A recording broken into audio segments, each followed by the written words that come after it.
Hello and welcome back. This is Sherry with Heart and Soulful in the studio today.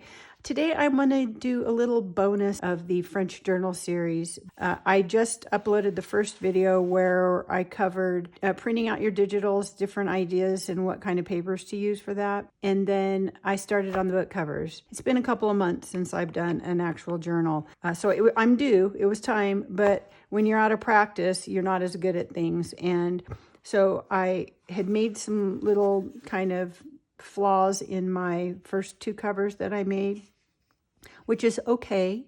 If you know me, I like really grungy style. So to me, doing vintage things or grungy things is very forgiving, because if you do make a mistake, you can make it look intentional by just adding to it and making it even worse. So to me, those are kind of happy accidents, because otherwise, if things were too perfect and pristine, I might just leave them that way. Luckily, I guess, for me, I'm not that tidy of a crafter.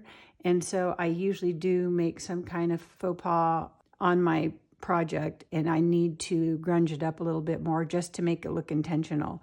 So that's kind of what happened in this case, and I wanted to share what I did because I really like the result, and that's why I call them happy accidents. So yesterday I already had this first one covered, but I had noticed I'd put too much glue and it kind of soaked through, and then when it dried a little darker. So that was my book cover without the spine. And then on camera, I went ahead and I covered the book that did have a spine. So I've let it dry under books, and I wanted to show you what I did because it was kind of a mistake. So I have this large, very large World Atlas that I like because it's heavy and it's also large, so I can open up a book cover and then let it dry. Well, I didn't use the plain back side of the book. I used the side that had the embossed title, and it transferred onto my journal. So you see the word world backwards. It's going to be okay for this one because I am planning on doing a slow stitch piece, on the back here for my spine cover. And now, because I had put too much glue here and I wasn't able to fix that, and now that I have this, I'm just going to have to make it that large, which is probably about how it was going to be anyway.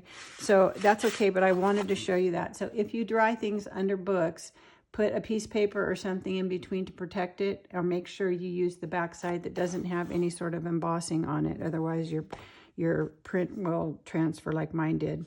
So if you can tell, it looks a little more grungier than it did yesterday. And that is because I decided, I took one of my extra pieces that I had printed out and did a little experiment. I took the one that I had put the spray, this workable adhesive that didn't really work. I had sprayed this, and if you didn't watch that video, the reason I'm having this problem is because I've printed this fabric with my inkjet printer, which means my printer ink is not color fast to my fabric.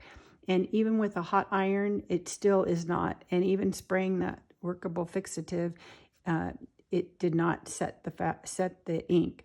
So I did some experimenting, and I really like how it turned out. So I took the one that I had was playing around with, and this is it. And I really love how it turned out. I had the mistake, and I don't know if you can even see this little tiny line here. When I ran this through my printer, there was just a little piece of lint or something on the fabric. And so when it printed that, and then I removed that, I didn't have as much ink under there. So I had a little line, and I had the same thing on the back. So I wanted to do this video to share with you some tips so that doesn't happen to you. So the first thing is, when you do your fabric, which this one is still on the sticker sheet, before you run it through your printer, maybe use a lint roller. And that's what I've started doing, just to get any little thread that you might not see off before you run it through your printer. So that's what happened on this one. But I thought, you know what? I don't want to waste this fabric that I printed. So I thought I'm just going to take a baby wipe and kind of smudge that around to kind of get some ink in there to blend it in, which helped. And then I just took my little spray bottle of water and spritzed the whole thing. And I'm going to do this one so that you can see exactly what I did. But I sprayed it with water and then used a baby wipe and kind of smeared it around. And I left some spots where you can see the water spots, but it made them, you can see they're kind of spread out here. By spraying the water, letting it sit, and then just wiping the whole thing evenly with a baby wipe, I got kind of that distressed, but with some water spots and things left. So it's kind of intentionally distressed, but still kind of even looking. This piece you can see is a little lighter than this piece because I did a little bit more removing. And then while it was wet, I flipped it over, and I use a mat on my ironing board. I'll grab that real quick because I want you to see why you don't want to just do this on your ironing board. See how filthy and dirty and inky this is? This is just one of those little reversible cutting mats that you use for quilt making. And I keep this on my ironing board so that I don't stain my cover of my, the one that I use when I'm ironing clothes. So you can see the ink transferred. So I always use this as kind of a protection for my ironing board. And same thing, you probably want to wear gloves. You can see I have some blue ink on my hands. So wear gloves when you do this because this ink is going to be all over your fingers. But I sprayed it and then, used a baby wipe, and I'm going to do it on this one so you can watch. And then kind of ironed to get it somewhat dry, which made it lighten up like this. And then put it on the cover, and then you can see these are a little wonky. I only used some really thin chipboard for this one, like a cereal box kind of thickness. So this one's going to be thin, but I'm doing it intentionally, and it's just going to be maybe a fun little cover when I'm finished. But that way I'm not wasting it, and I can still use it. But I really like how that turned out, actually. So I thought, okay, I'm going to just go for it and do it on the two that I already had covered. And so I did the same thing. They did not come out as well because the glue was already dry. And so you can't bring that up again. So if you don't mind this grungy look, if you do happen to get a little glue that seeps through, or you accidentally, like with my fingers, I got some glue here. If I would have taken the time right then and not been afraid to just wipe that with a baby wipe, do the spritzing and cleaning and all then, it would probably be less because this would not have dried already. But I'm going to be fine with it because I've just decided they're going to be grungy. And they're made from an old book that was not great. So I really don't mind it at all. So that was the one, and I did these, like I said, after they were already covered. And that's why this one transferred the way that it did. But they're all a little bit different, but they all look like an old book, and that's what it's supposed to look like. So I'm really kind of actually happy with it. So I'll show you on this one. You can see where I have water spots because I used this Distress sprayer from Tim Holtz. And you can, when you use this sprayer, you can just do it really slow and get these water spots. Or you can do it fast and just get a fine mist all over. So I've gone ahead and left this on that sticker sheet just because it makes it a little bit easier to work with.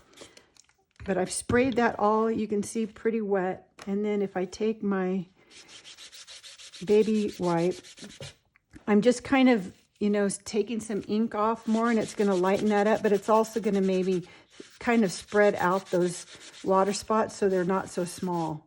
And they just kind of look more water damaged in a way. And then you can add more if you need it.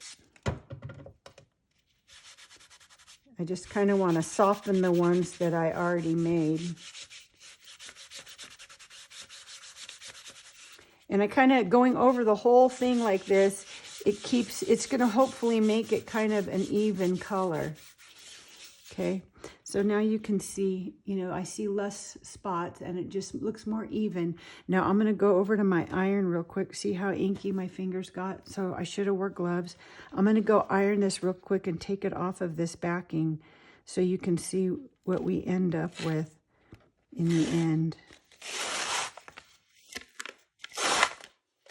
But you can see how much ink transferred even on my sticky paper.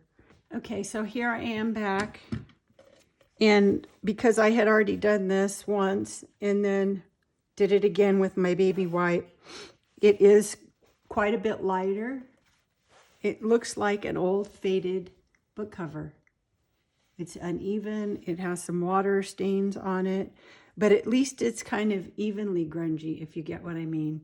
So I really kind of like this. So when you want to be doing these, you know, vintage looking books, you can use the brand new printed fabric and make it look old and faded and grungy, and they each one come out a little bit different.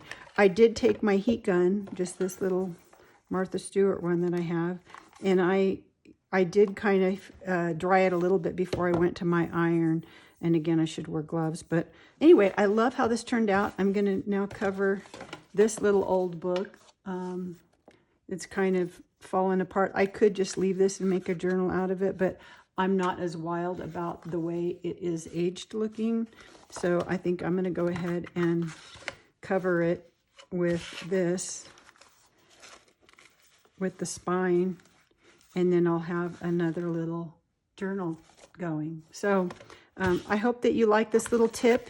If you do want to make your cover look old and grungy, then this is what you need to do before we continue on. So I'm excited to get working on these and then print out my envelopes. I've got to work on those today. So I'll do some of that and then get back with you for the next part of our journal making. So have a great rest of your day. Go make something. Bye.